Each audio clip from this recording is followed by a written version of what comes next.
E eu não conseguia ver que o perdão ele é muito além daquilo. E quando Deus disse que ele já tinha me perdoado, era a prova que eu tinha e eu não conseguia enxergar, era que ele estava lá tentando. Ele estava tentando. Ele já tinha me perdoado. Ele nunca mais falava do que eu tinha feito. Porém, ele disse que o sentimento dele, ele não conseguia, era algo que ele não conseguia mudar. Mas o meu orgulho, lembra? Eu não podia ser fracassar, eu não podia viver isso.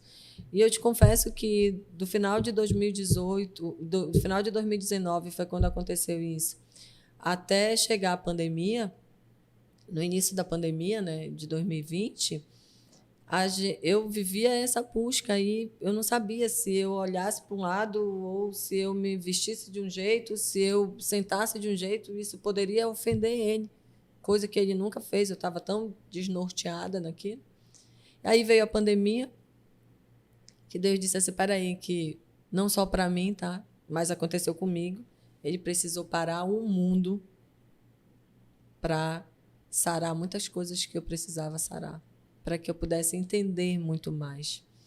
Porque Deus ele tem uma promessa para a gente. Ele nos fez a imagem e semelhança dele. E quando ele diz que uma frase que o meu marido sempre fala, na verdade, ele sempre falava para mim, quando eu cobrava ele, perguntava se realmente ele tinha me perdoado, ele falou assim, se eu não lhe perdoar, eu nunca mais eu rezo o Pai Nosso.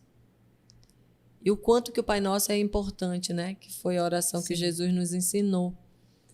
E aquilo ficava na minha mente, sabe? Toda vez que eu tinha aquele sentimento, reza o Pai Nosso. Se a gente for rezar o Pai Nosso, a gente vai ver, né? A maioria reza da boca para fora. Da boca para fora. É um convite também que eu faço para que a gente faça essa oração procurando entender o que de verdade realmente tem. Dando atenção ao que ela diz. Dando atenção atenção ao que ela diz. E ele falava muito sobre isso, né? Sobre o Pai Nosso. Então, ele já tinha me perdoado, então ele queria continuar rezando o Pai Nosso. E eu falei um momento, né, que eu, na busca, eu já estava mais ou menos, né? A gente já estava, digamos que a gente nunca ficou separado, né? A gente sempre foi muito junto, a gente sempre foi muito bom. Mas existem casais que, assim, não vivem uma vida sadia juntas, imagine num processo de divórcio.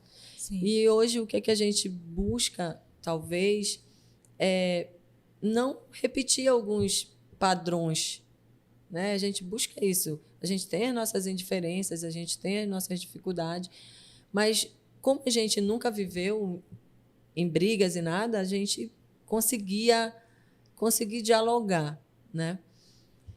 Então, a gente teve a pandemia, ficamos juntos, a gente sempre ficou junto, a gente nunca era de estar... Tem muita gente que tinha dificuldade, né? Ficou a pandemia, todo mundo ficou na mesma casa, não passaram tanto tempo junto. Como a gente passava tanto tempo junto, então, para a gente, não teve muita diferença. A gente só estava dentro de casa, com uma situação diferente, né? E muito dolorida, sentimentos. Mas, assim, eu agradeço muito a Deus. Não digo que foi bom, a pandemia não foi bom para a gente, mas, de alguma forma, para nós, fez com que a gente crescesse, tanto em sabedoria, né?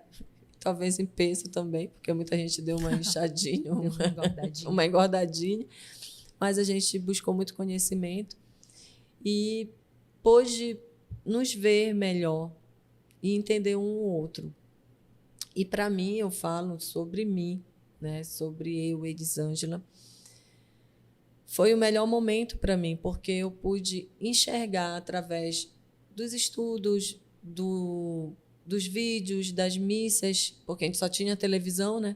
Enquanto a gente assistia a live, né, algumas, mas a gente assistia muito documentário, muita missa, a gente sempre foi de ir à missa. Então, assim, quando tu coloca Deus, que Ele é o teu centro, por mais que você não pratique com muita frequência, mas Ele sempre está do nosso lado. Sim. E a hora que você diz, eu preciso de ti, quando tu deixa Ele conduzir, porque era eu que queria conduzir.